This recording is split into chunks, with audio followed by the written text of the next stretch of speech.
Joint session will come back to order. Chief Sergeant to the House, Judson.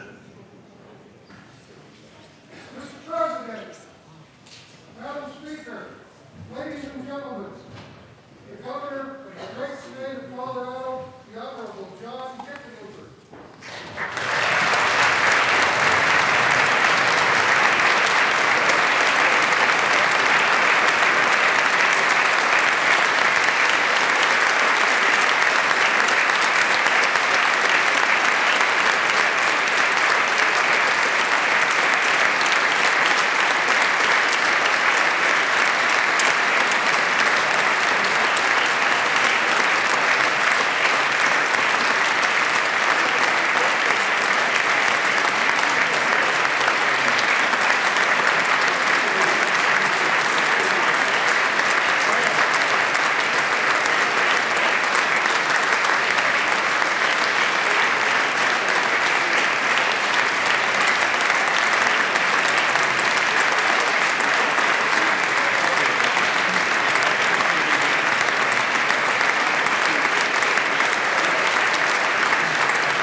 Senators, representatives, ladies and gentlemen, it is my pleasure and honor to present to you the Honorable John Hickenlooper,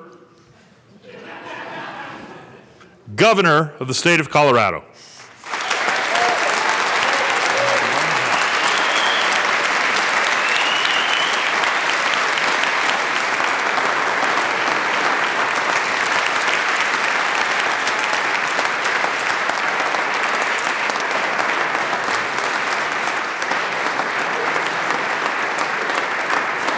All right. It's always a last minute change. Please, thank you.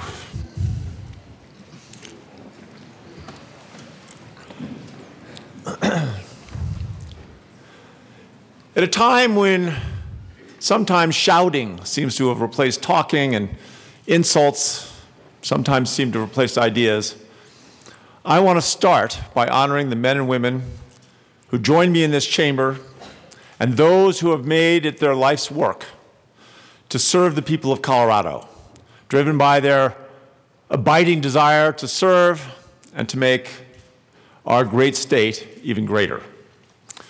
President Grantham and Speaker Duran, members of the General Assembly, Lieutenant Governor Lynn and her husband Jim, justices of the Supreme Court, Attorney General Kaufman, Treasurer Stapleton, Secretary of State Williams, Southern Ute Councilman Frost, Ute Mountain Chairman Cuthair, and Vice Chairwoman Cuthair Root. Members of the State Board of Education, Mayor Hancock, other elected officials in attendance, my hardworking cabinet and staff, and of course, my amazing wife, Robin, who could not be here today, and my amazing son, Teddy, who could, and to all of my fellow Coloradans. We have so much to be thankful for. We want to thank our veterans and active service members and their families for their courage and their sacrifice in the cause of freedom. We want to thank the members of the Colorado National Guard, more than 600 of whom were deployed overseas in this past year. We thank our Department of Public Safety, along with local first responders who accept the daily dangers of their work as routine. We mourn alongside the families of those we've lost. Deputy Sheriff Zach Parrish, firefighters Mike Freeman, Brett Anderson, and Lieutenant Jim Schaefer, Sergeant First Class Steve Cribben, Special Warfare Operator Petty Officer First Class Remington Peters, and Sergeant First Class Mikhail Golin. We're here as public servants to make this place we love stay a place we love, a place we can be proud of. That would be called topophilia, which means our love of place and reflects our love of Colorado. It's the growling of tractors in Brush's 4th of July parade, which I got to last summer. It's the smell of barbecue at the Little League ball fields in Sterling on a summer night. If you've seen a sunrise over the plains, drank a cold beer after a day of hunting, or consider Rocktober a real month, you've experienced it. Heck, it was a carriage ride up Pikes Peak that inspired Catherine Bates to write America the Beautiful. She later wrote, "We stood at last on that gate of heaven's summit and gazed in wordless rapture over the far expanse of mountain ranges and the sea-like sweep of plain." This love of place colors everything we do. We are a community thousands of years in the making, starting with the Paleo-Indians, followed by more recent inhabitants, including the Arapaho and Cheyenne and the Utes, renewed by the first Hispanic settlers, the hopes of the 59ers, the coal-stained faces of the next pioneers, and the sweat of those who built train tracks, bridges, and tunnels, and stayed to start families and build communities. It was the Germans, Japanese, and Irish, immigrants from countless countries who planted the seeds of entrepreneurship, and our immigrants today who continue to harvest those seeds. As President Reagan said about the shining city on the hill, the doors were open to anyone with the will and the heart to get there. Popular culture has tried to sell us a bit of a tall tale, that Colorado's history is only about rugged individualism and conflict. But cooperation has always been the defining part of our DNA. Trappers used to go out in packs of 10 or 20, not by themselves, because teamwork was safer and more productive. There were a lot more barn raisings than there were shootouts. Mountain residents at the turn of the century would leave their cabins unlocked and stocked with food in case a weary traveler in the area got hit with a storm. Those travelers were honor-bound to clean that cabin and restock it later. Sometimes in this building, we stray a little from this Colorado way. We don't always restock the cabin. We don't always listen. Issues can get tangled in a web of special interests. Trust in our government at every level is a critical part of love of place. Not that our mountains and plains aren't a big part of our communal affection, and sports teams as well, but I believe that love of place is a key ingredient of almost all economic development. And people aren't eager to make the investments that all prosperity demands if they don't trust the people who lead them and trust that those leaders will work together. In this past legislative session, we did just that. We finally fixed the hospital provider fee.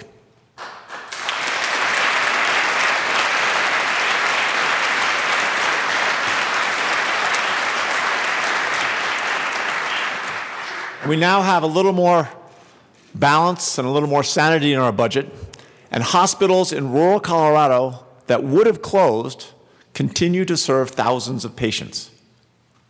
Jennifer Riley, an executive at Memorial Regional Health in Craig, told us, "You helped keep our doors open. Thank you."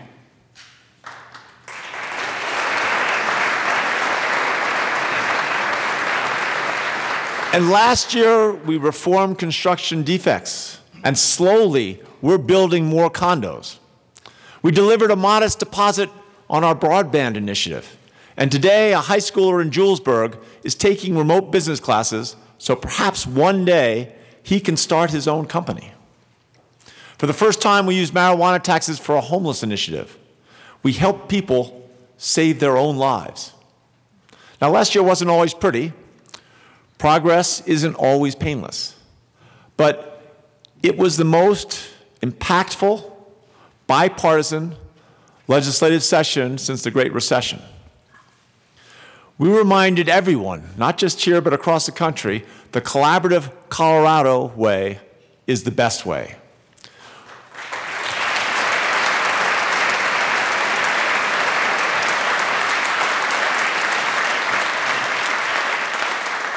When we're frustrated, we listen harder. When we're stumped, we turn to facts and data. We try to bring the best ideas we can to the table. We don't define ourselves by those who oppose us. As any restaurateur can tell you, there's no margin in having enemies. I mean, that's basically our slogan. And I am grateful to all of you to have been allowed to be your friend these past 7 years, most of the time. If you haven't lived in Colorado long, you might be tempted to think that the state you see today was inevitable. But when we first met in this room, our economy was in disarray. We had just entered the worst year for job seekers in generations. We were 26th in unemployment and 40th in job growth. Nearly 400,000 Coloradans were unemployed or underemployed, and tens of thousands more had dropped out of the workforce. So we did what Coloradans do. We rolled up our sleeves and we got to work. We hosted 50 meetings and took comments from more than 13,000 people in all 64 counties. Coloradans told us what they needed to shape their communities across the state from the bottom up. With this input, we created a new blueprint for a new economy. We cut red tape. We promoted the state not just to tourists, but as a pro-business destination for aspiring entrepreneurs. We championed innovation and technology and made it easier for small businesses to get a loan. The Colorado Blueprint made it easier for people to create and grow their own businesses and helped make Colorado a place that loves entrepreneurs. By almost any measure, we've become one of the best places for business in America. We're one of the most active and healthiest states, one of the best states to raise a family and make a living. We shattered unemployment records, tourism records. We've hosted world-class cultural and music events. The state has become a bridge between nonprofits and the private sector, a model in the country. We've leveraged $250 million through public-private partnerships for community initiatives that have touched millions of lives. We're putting our faith in people like 7-year-old Ashley Scott from Colorado Springs. Now, 2 years ago, Ashley started a holiday benefit and purchased blankets, socks, and gloves for the homeless. And this year, she partnered with 20 businesses, her school, and the entire community to do even more. She said, "Doing this makes me feel happy. The homeless need a Merry Christmas too." Ashley, we are grateful for your presence and for your incredible work.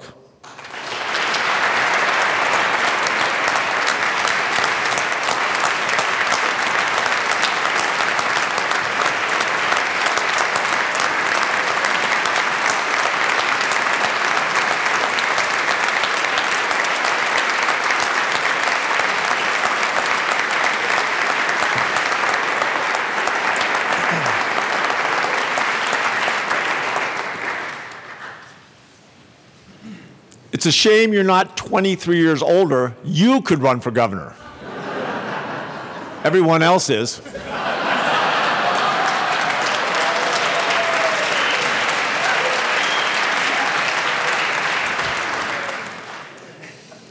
We've swelled our ranks in healthcare with 600,000 more enrollees while prioritizing value.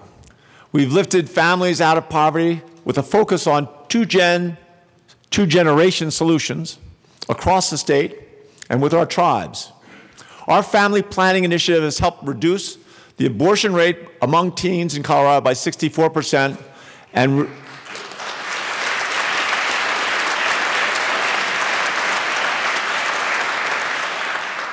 and reduce teenage pregnancies by 54%.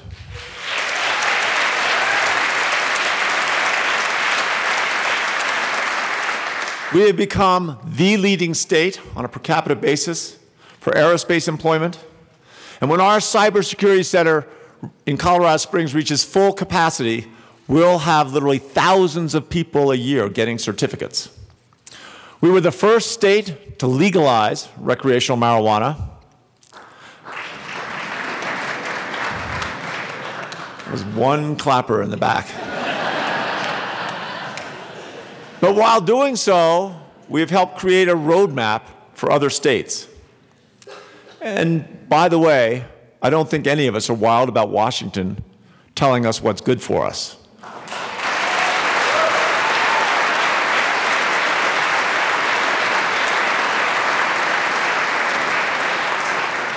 We expect that the federal government will respect the will of Colorado voters.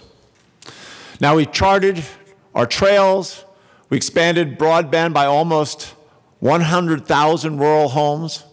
We lured countless businesses, large and small, and revitalized dozens of main streets. We provided wraparound services for thousands of people, like Sarah Middlebrooks, who completed the program in Fort Lyon, found permanent housing, and now maintains her own small business while pursuing her associate degree. Now, she couldn't make it because of an accident over the weekend. Sarah, if you're watching, we wish you a speedy recovery, and we also wish to say congratulations.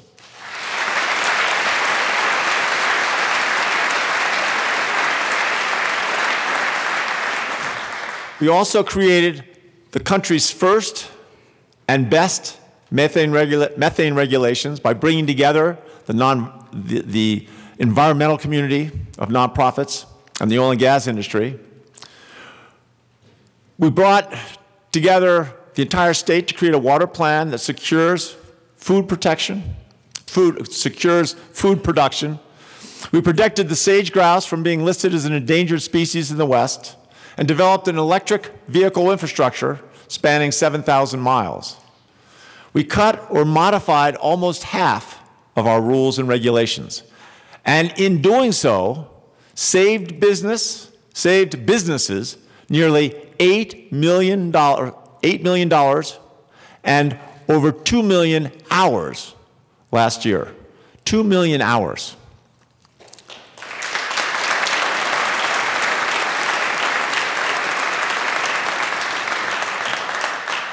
And we measured our progress on everything that matters.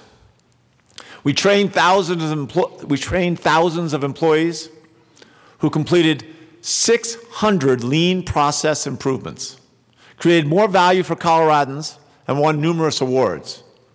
We're one of the most innovative and transparent states in America. Now, my mother used to say, use it up, wear it out, make it do or do without. And it turns out those are pretty good words for a state to live by. Along this journey, our spirit was tested by floods and fires and inexplicable loss. On the other side of these tests, we became stronger. By nearly every measure, Colorado is perhaps stronger now than perhaps at any point in history. Our economy is 10 times more diverse than when I got laid off in 1986. We developed a well-deserved reputation for innovation over these past years, and we've welcomed several 100,000 pilgrims who have moved here from elsewhere, allowing them to experience firsthand just why it is that we love this place so much. This really is an era for the record books, but we can't rest on our laurels. As one farmer told me, in Colorado, you can be a rainfall away from a record crop, but a hailstorm away from losing it all. So we will not let up. We will not stop to enjoy the view. We have a lot to accomplish in the next 119 days in this building. We need to find the right solution to PARA's unfunded liability. We need to pass legislation to safely cap orphan wells. We need to halt the opioid epidemic that continues to destroy lives and families and disproportionately affects our rural communities. We need to enact a K-12 and infrastructure funding plan that will help make sure that the water plan becomes a reality. We need legislation and funds to ensure full broadband build-out in rural areas.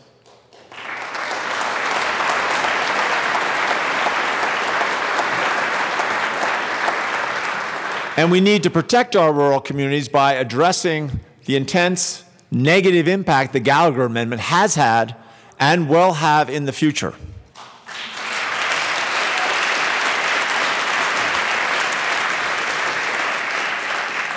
It's a common sense agenda, and it's an opportunity for us to continue showing the country how it can be done. That politics need not always be a blood sport, that we need not wage war between the blue team and the red team, and that dedicated and caring people, even those who may disagree at times, can still achieve important goals together. It's also an opportunity to recommit ourselves to honor and respect our colleagues and uphold the dignity of our offices. Let's pledge here and now that we will not tolerate sexual harassment in the state of Colorado.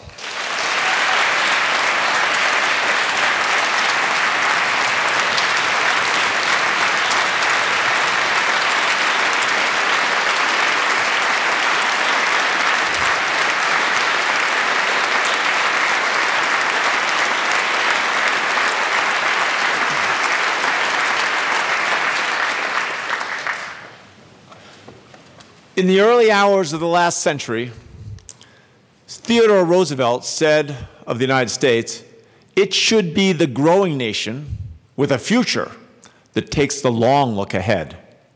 Let's take that long look and think together about the kind of place Colorado must become so that we can pass our love of place on to the next generation. Today, more Coloradans are working than ever before. The Colorado secret is out.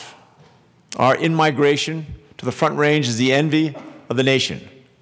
But our rural areas are not experiencing the same boom.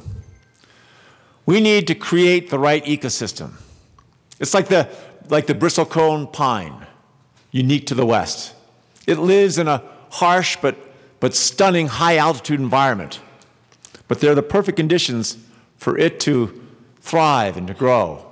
It may grow more slowly than the spruce, but it is sturdy and resilient, and yes, beautiful. Most people in rural areas are filled with a love of place. I had lunch with 14 future farmers of America at the mansion last year, and I asked these young adults how many would choose to return to their small hometowns if they could make a decent living there. Every hand went up. One young woman came up to me later, though, and noted, "But if I came back with someone I loved, they'd need a job too." We need more good jobs in rural Colorado. Many outdoor recreation and manufacturing companies, sports enthusiasts, and adventurers from around the world seek out dynamic rural areas. And that's great.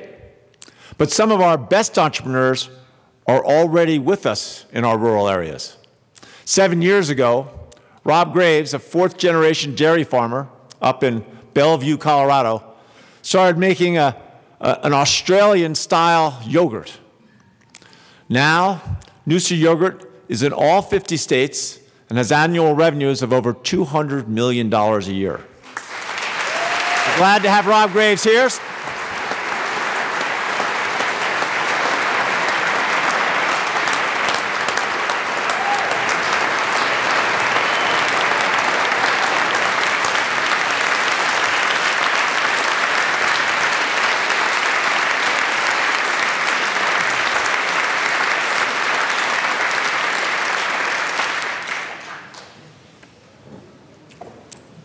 They've got now 240 employees in Bellevue, Colorado.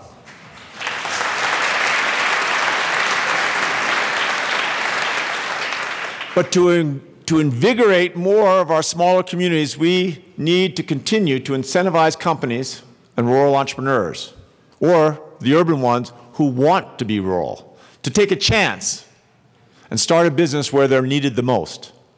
That's why we just announced a $10 million rural venture fund to focus equity investment and access to capital in the rural parts of the state, similar to what we've been doing for years along the Front Range. Startup Colorado is a 5-year initiative to organize and convene startups around the state, supported by Brad Feld and other top entrepreneurial leaders. We're expanding our Blueprint and Rural Jumpstart economic development programs. Maybe we should look at expanding Jumpstart incentives to 7 years. We're backstopping loans for rural markets that allow businesses and startups to get more access to capital. But maybe we should find ways to do more. We need to make it easier for anyone to love any part of Colorado and to be able to start a business in that place. Companies also in any place need affordable, quality health care. We have some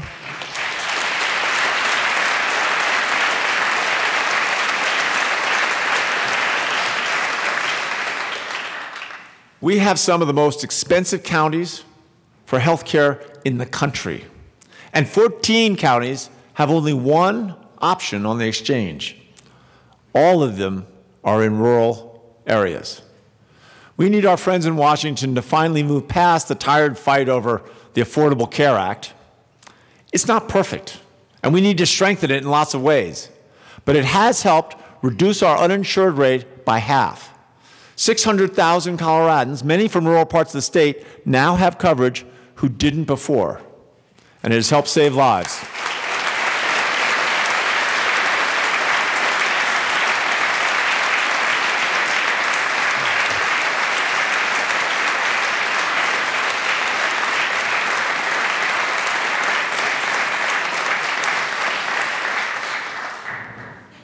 However, we can also all agree that America spends too much on health care, and we don't get enough for it.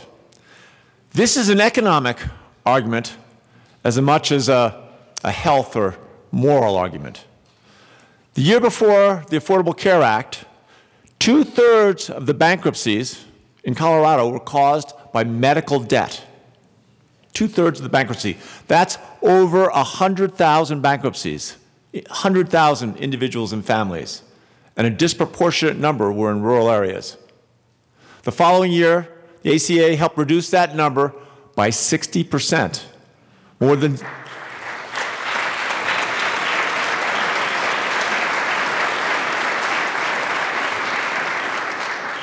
60,000 families didn't go through the trauma, the agony of bankruptcy. And when we're secure in health care, we're more likely to take risk, to take a chance, to start a business. Now, every economist and anyone with a smartphone would agree. Our economy today is undergoing tectonic shifts with the acceleration of automation and artificial intelligence. Yet today, in almost every part of Colorado, zip code still determines your educational outcome, and that determines your economic outcome. This needs to change. We reconvened the Education Leadership Council, with your help, to build a long-term vision and path forward. It's nonpartisan and comprehensive, with a focus on the building blocks of a child's success from early childhood to workforce and beyond. We're pumping an additional $100 million above enrollment and inflation into the schools this year and adding $10 million to address teacher shortages in rural areas. We also propose repeating this year's $30 million to rural schools next year. Even with these increases, we remain roughly $750 million behind the funding that Colorado voters placed in our Constitution nearly 2 decades ago. We need to be honest with ourselves and with our voters. This number is not going to go down much without their help, and if we are really being blunt, it hurts rural Colorado more than even the Front Range. But to create the kind of workforce that will keep pace with this economy and keep our state at the forefront of the new economy, we need to go beyond the funding issue. We need to rethink and retool our entire approach. We need to transition from a degree-based education system to one that also includes skills-based training.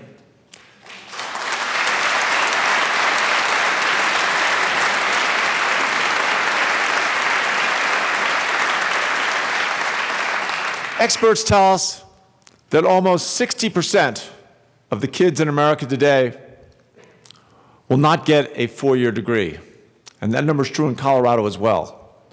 Career and professions by the dozens are going to be swept away in the coming decades by automation and artificial intelligence.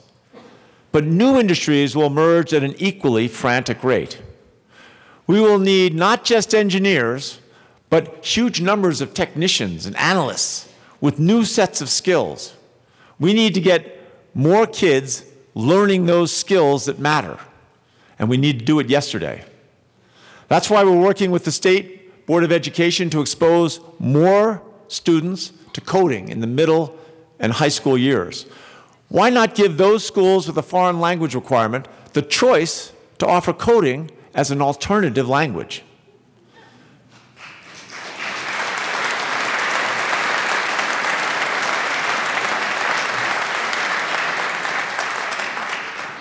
But let's not fall back into that trap of instituting a bunch of coding classes and thinking we've solved the problem. We need flexible solutions that can adapt to what employers need tomorrow, not just what they need today. This means training and apprenticeships. Working closely with business and education leaders in a public-private partnership, Colorado is igniting an apprenticeship renaissance with CareerWise, and it's a model being copied around the country. We're connecting companies, talent, K-12 schools, community colleges, and training centers. We have youth apprentices in pilot programs at 31 schools in 4 districts, and we're partnering with 40 businesses. And this isn't your grandparents' vision of apprenticeship. This is on-the-job skills training in industries like business operations and healthcare and advanced manufacturing. Within a decade, we want to see 20,000 students per year receiving college credit, developing the skills, and learning how business works. Apprenticeships are designed to grow hand in glove with Skillful, a digital platform that we developed with LinkedIn and the Markle Foundation that's helping to connect job seekers and employers in this new rapidly changing economy. Last summer, Microsoft Philanthropies announced a $26 million investment in Skillful to expand these efforts, the largest grant in the history of their foundation.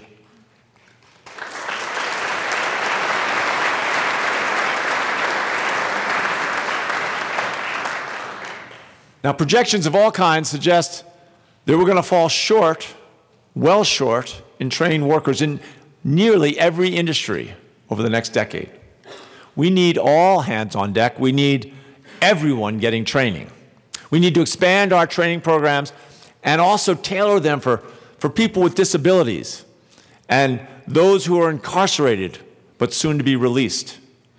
There's a lot to do, but Colorado has a head start on most of the country, and we need to continue to lead. We've become a model for most of the country. I presented our apprenticeship and Skillful programs to a couple dozen of executives from some of the nation's largest foundations who are putting their considerable weight behind solving these challenges of the 21st century and building a skills-based workforce. Now, our work around skills transitions into our work in higher education. Last fall, the Colorado Commission on Higher Education presented our updated Higher Education Master Plan. We need to increase post-secondary credentials by tens of thousands in the next 8 years and erase equity gaps. Over the last 7 years, we've added more than $250 million to support higher education, and we need to do more to help those schools succeed and expand. They are engines of our economy. Yet, we're still seeing a seemingly continuous inflation of tuition, fees, and books. We need to redouble efforts at the same time around costs, collaboration, and student success.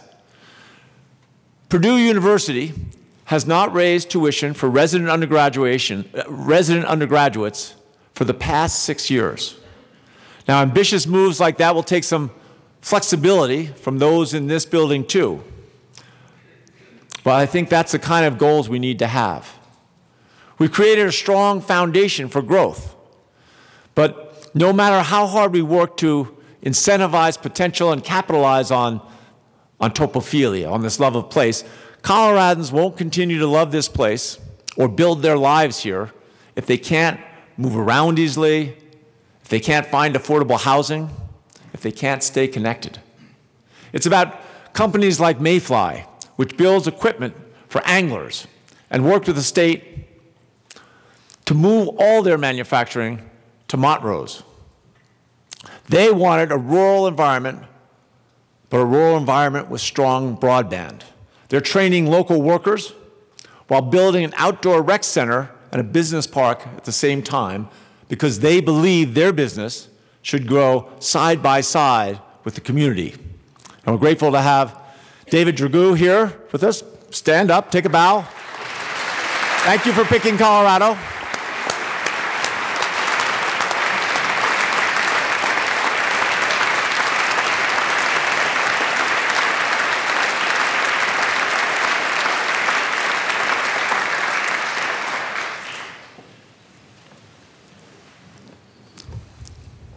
It's great news for rural communities that many jobs can be done anywhere, but it requires good internet. We need to giddy up. We went from 60% to 80% coverage in rural Colorado in the last 2 years. We'll be at about 85% by the end of this year, and hopefully 100% by 2020. But to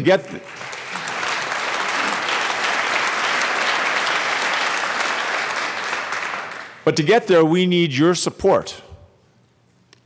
One of the most essential pieces of infrastructure in our economy is our natural landscape, our clean air, our clean water, the things everyone thinks about when they hear the word Colorado. It's one reason why companies of all sorts have been drawn to this place we love. And the reason why the Outdoor Recreation Show is coming to Denver in a couple of weeks, with its $110 million in economic impact. It's why many of our farmers and ranchers who live on the land came here and stay here. But the responsibility to be good stewards does not just fall on the rural parts of the state. It rests with all of us. Xcel has submitted a plan to close 2 coal plants in Pueblo.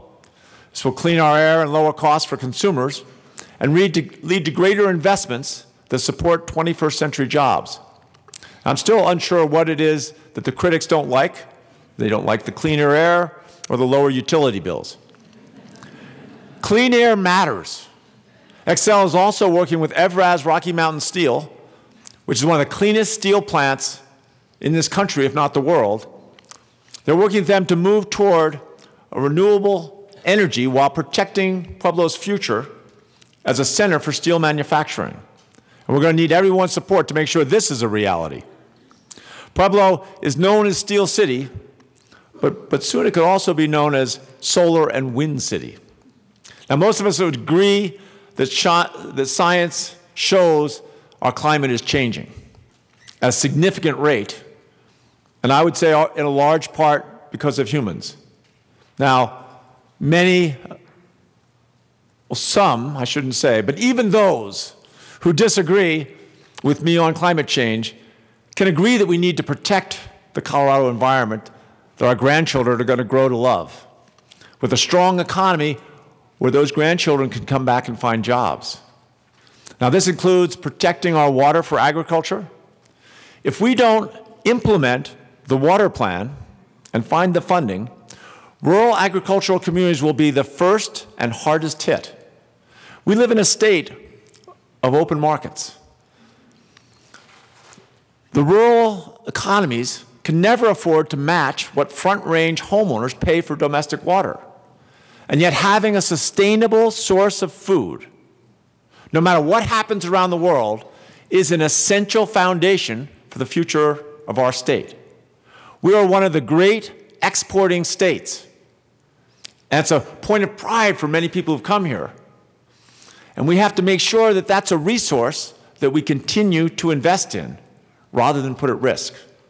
The Colorado Water Plan provides a framework, but doesn't include all the funding over the next 30 years. It lays out about 85%. We need the support of the General Assembly to make sure we find the rest of that funding. But the cost of water has been a small part of the overall inflation in new housing prices along much of the Front Range and elsewhere. It strains one's ability to love where they are, where they live, when they can't afford the price of a home or even rent near the jobs and communities they care about.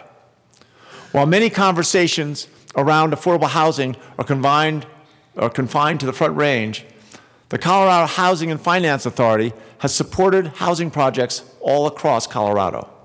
They've invested over $13 billion across the state. I think we need to increase our affordable housing tax credits by 50%. These are matching funds that work only with local investment. If we believe private enterprise is part of the solution, then CHFA is one of the answers.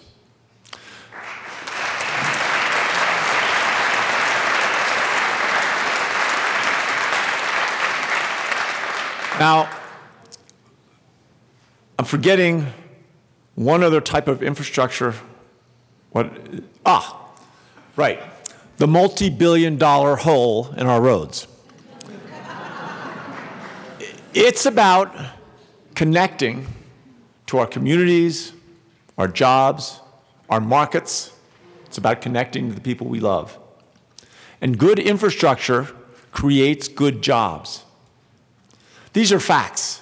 Fort Morgan voters said yes to raising their sales tax so they could get to work repairing their city streets. And El Paso County voted for new lanes on I-25. Coloradans want to invest in our quality of life because of their affection for Colorado.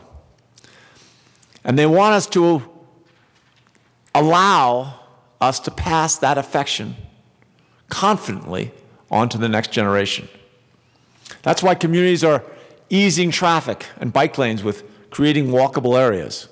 And in response to demand from southwest Colorado and other rural parts of the state, Mustang is expanding routes. It's part of why we partnered with Panasonic to see how we can link vehicles with smart highways and save lives. Futuristic transportation companies like Arrivo, Otto, and Hyperloop are making Colorado a testing ground. But we're not going to be able to innovate our way out of traffic jams and congestion without resources. Coloradans spend hundreds of dollars a year extra per car on repairs and operating costs as a result of bad road conditions. We waste dozens, probably on an average over 40 hours a year in traffic. The cost of asphalt and concrete continue to rise, yet we haven't increased the state gas tax in over 25 years. We've been driving on a flat tire for almost a quarter of a century. All the while, Utah raised their gas tax twice. Not that I'm competitive. Not only do we underfund maintenance by more than $200 million per year, but we also have a project list of $9 billion. Total needs are estimated to be $25 billion by 2040. And that's all on top of CDOT's existing budget. Last year, we committed $1.9 billion in financing for roads when we addressed the hospital provider fee. And I think soon, thanks to Senate Bill 267, we will see a $100 million per year commitment in general fund revenue towards those needs. Last week, we proposed another $148 million from the recent increase in revenues. And then, in the coming years, our proposal for future revenues will continue to dedicate more than $100 million per year on top of that, also from the general fund. That's progress, but it still won't be enough to solve our transportation problem, and it doesn't devote a single dollar to our city and county roads and bridges. We need to be even more ambitious. It's time we look at a long-term solution with a sustainable funding source. There's broad agreement across party lines. Coloradans deserve the opportunity to vote on whether we need new resources and where they should come from.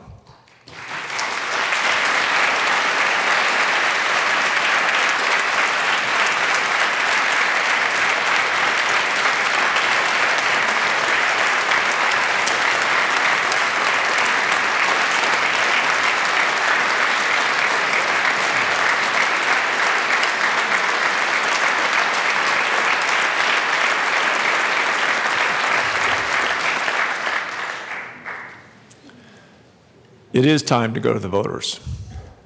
Now, it's tempting to surround ourselves with people who agree with us. It's easy to create an echo chamber. But we're investing in the unglamorous effort it takes to listen, because it works. In ancient Greece, conversations about the great disagreements of the day took place around big dinners that lasted days. Strangers were welcome. The restaurateur in me loves this. Conversation would slow down, and unlike a cable TV debate or a tweet storm, it allowed a spectrum of viewpoints to emerge. People invested their time in each other, often fueled by wine. Here in Colorado, we'll probably stick with beer. But I think we need to get back to that point where we had deep discussions. We need to rebuild these places of convergence. And I'll, as one, open up my office.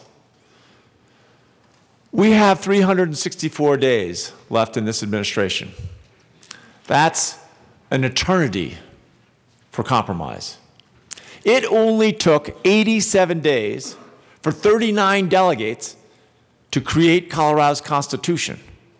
And that included a Bill of Rights, 3-branch state government, bicameral legislature, an elected governor, and Supreme, District, and county courts. It's an eternity. But the issues are fiercely urgent. As Martin Luther King Jr. said, tomorrow is today. When we invest in education today, we make our kids more competitive tomorrow.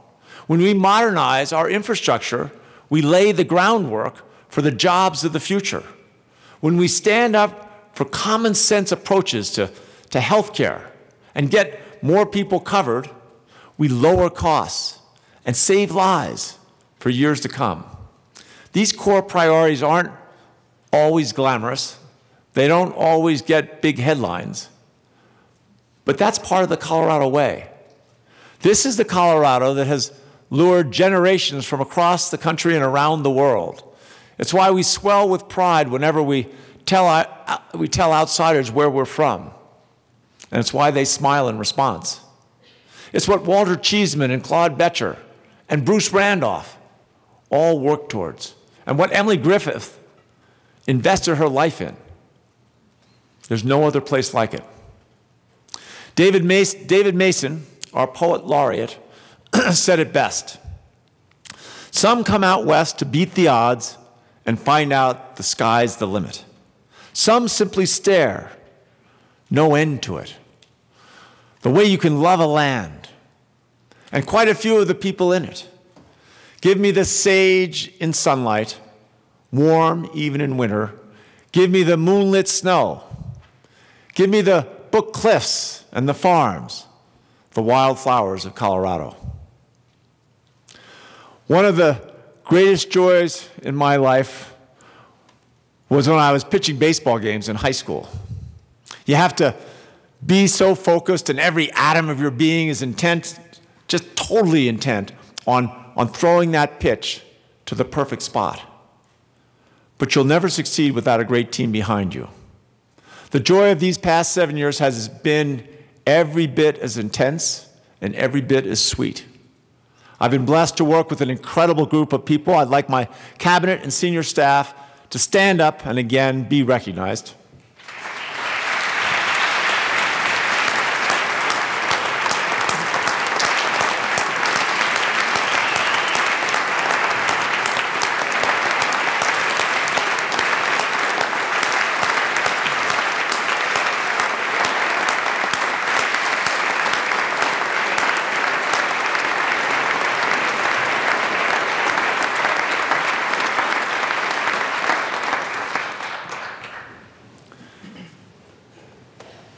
And I also include all of you as part of this team. You are an incredible group of people as well, and I cannot express how much I appreciate your partnership, your friendship, and your support through some difficult and some joyous times, and especially for deepening our love of this wonderful, wild place. So one last time from this podium, giddy up.